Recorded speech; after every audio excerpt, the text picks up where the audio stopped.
प्रकार से exit poll आ रहा है हरियाणा की 10 में से 6 या 7 सीटें बीजेपी देखिए के पक्ष में दिखाई दे रही है। एग्जिट पोल पे 7 तो कह रहा है और एग्जिट पोल ये भी कह रहा है कि पहले से बढ़ के आ रही हैं। अगर उस आकलन से जाए तो पिछली बार हम 10 के 10 जीते थे और मुझे जो लग रहा है कि हम और ज़्यादा जीतेंगे। उसका रीज़न है कि कांग्रेस का कोई संगठन नहीं था।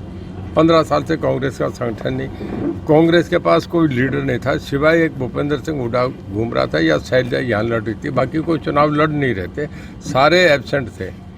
कोई कांग्रेस की आपस की फुटबॉल जो फूट थी वो बहुत बड़ी थी, उसका कांग्रेस को बहुत नकारात्मक लोगों ने जाके पूछा तुम तो इकट्ठे हो क्या, मतलब लोगों का मन ही नहीं था। कांग्रेस लोगों का इलेक्शन लोगों में उठा भी नहीं सकी, ये भी एक कारण रहा। आपके हिसार की क्या स्थिति है?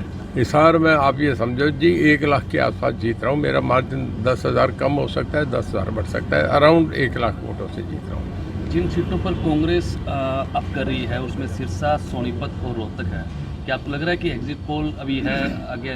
देखिए बहुत मैं आपसे बताऊं ऐसा इलेक्शन है कि अब के हरियाणा में कोई भी 2-3 लाख से नहीं जीत रहा। जो पहले हुआ 3 लाख से 4 लाख से वो नहीं है। इलेक्शन बहुत फंसे हुए हैं। पर ये है कि इवन कांग्रेस भी मानती है 7 सीट तो वो भी मानते हैं कि इनकी आ रही है। वो जो क्लेम कर रहे हैं वो 3 सीटों को कह रहे हैं, सिरसा, रोहतक और सोनीपत। पर मेरा ये नहीं मानना कि है, रोहतक की सीट भी बड़ी उलझी हुई है, सिरसा में हार नहीं मान रहा और सोनीपत बहुत टफली कंटेस्टेड सीट है। देखिए अगर 3 में हम वो कंटेस्टेड भी मान लें तो भी जो 7 और 3 का रेशो आ रहा है उसमें भी हमारी फिर भी 2 सीट निकलती है, हमारी एक आधी सीट जा सकती है। मैं नहीं मानता।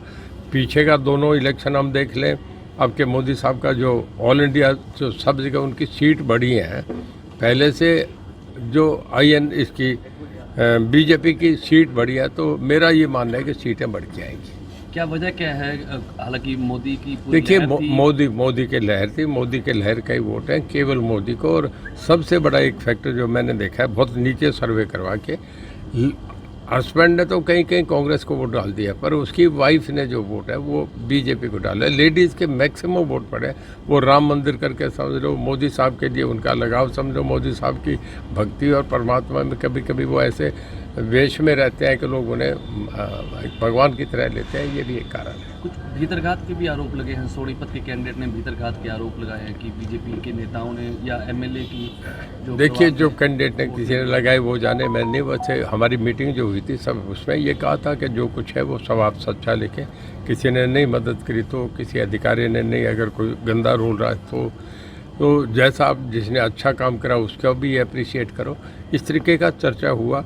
मैंने किसी के खिलाफ भीतरघात, मेरी सब ने बहुत मदद करी। मैंने तो पार्टी में ये भी कहा था कि मैं तंवर 2 आदमी नए हैं, अशोक तंवर जो आके पहली बार आपके इंडिपेंडेंट आकर एकदम चुनाव लड़े हैं। हम 2 घंटे पहले पार्टी में आए पर हमें कभी महसूस नहीं हुआ हमें बीजेपी ने उतनी सपोर्ट करी जितने मुख्यमंत्री जी को, राव इंद्रजीत को, इन लोगों को करी। ऐसे हमें तुरंत अपनाए और बहुत जी जाते, इसके लिए हमने बधाई भी दी वर्कर्स को। प्रत्याशियों की शिकायत में 5 जिला अध्यक्षों के खिलाफ भी कार्रवाई की बात लगातार कही जा रही थी, जिनमें आपका नाम था, डॉक्टर अशोक तंवर का था और सोनीपत से उनका नाम था कि भीतरघात की शिकार हुए हैं। देखिए मैंने कोई लिख के अभी कोई शिकायत नहीं दी, ना मैंने कोई चर्चा करा। अब आ रहा है कैसे आ रहा है वो कोई जाने, मैंने कहीं नहीं किसी की शिकायत करी। इस हार में बीजेपी इकाई ने पूरी मदद की आपकी? मेरी पूरी इज्जत की मदद करी, खूब खुली मदद करी। लास्ट मार्जिन आपका क्या रहेगा?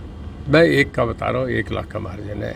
1 के हम 10 ऊपर जा सकते हैं, 10 कम जा सकते हैं। एग्जैक्ट तो देखिए इतने बड़े 9 विधानसभा है, इतना लंबा चौड़ा, एक भिवानी की है, एक वहाँ की है, 7 हिसार की है, एक जींद की है, तो इतना एग्जैक्ट तो नहीं आता। पोल भी आपका मीडिया जिनका इतना बड़ा इंफ्रास्ट्रक्चर है उनमें भी वेरिएशन है, कोई इतनी बता रहा है कोई कुछ बता रहा है।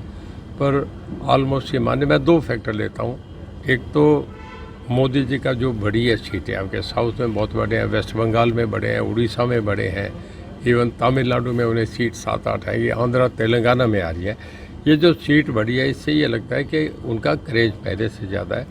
तो मैं जो 3 आप कहते हैं जो एग्जिट पोल कह रहे हैं, मैं उसमें भी मानता हूँ कि हमारी कम से कम 2 सीट जरूर आनी चाहिए। तो सब एक नज़र आपके हिसार में थी, एक नज़र से सही तरीके से भारतीय जनता पार्टी के नेताओं ने या वर्करों ने पूरा देखिए पूरा जी जान से मदद करी। मेरा जहाँ तक है मैं तो आके गया, 2 बार सभा में भी कह के गया, वर्कर्स मीटिंग करके गया, उसके बाद मैंने लास्ट में वीडियो से भी अपील करी सब लोगों को, कुल ये तंवर भी जानते हैं अशोक तंवर कि मैंने जी जान से मदद करी।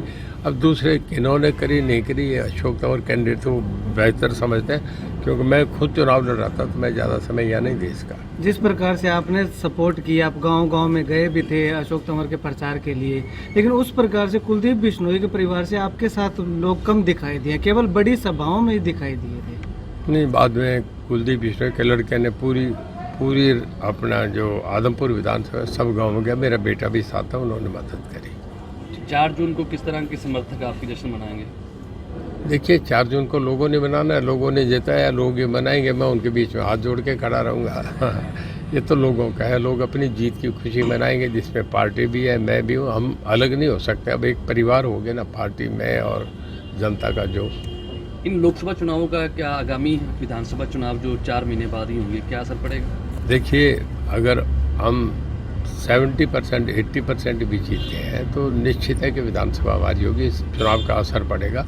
कांग्रेस के हौसले ढीले हो जाएंगे, कांग्रेस पहले ही मान के ये चलेगी। मेरे ख्याल में उनकी तरफ से बहुत जल्दी से एक बहुत बड़ा सेक्शन टूट के हमारी तरफ आएगा। वो देख रहे हैं कि कांग्रेस डूब गई, ये एक मैसेज आएगा। चुनाव से पहले चर्चा चल रही थी कि हिसार से अगर चौधरी रणजीत सिंह जीत जाते हैं तो सेंटर में मिनिस्टर बन सकते हैं, तो क्या हरियाणा के कैबिनेट से सेंटर के कैबिनेट का रास्ता साफ माने? अभी मैं जो सोच रहा हूँ ये है कि मैं जीतूँ और मोदी साहब को जाके मेरी वोट डालूँ, वो देश के प्राइम मिनिस्टर बने, और इसके बाद ये उनका प्रेरोगेटिव है, किसको बनाए नहीं बनाए ये आपका हमारा आकलन है ही नहीं, ना इस पर सोच रहे, ना केवल ये सोच रहे हैं कि मोदी साहब देश के प्राइम मिनिस्टर।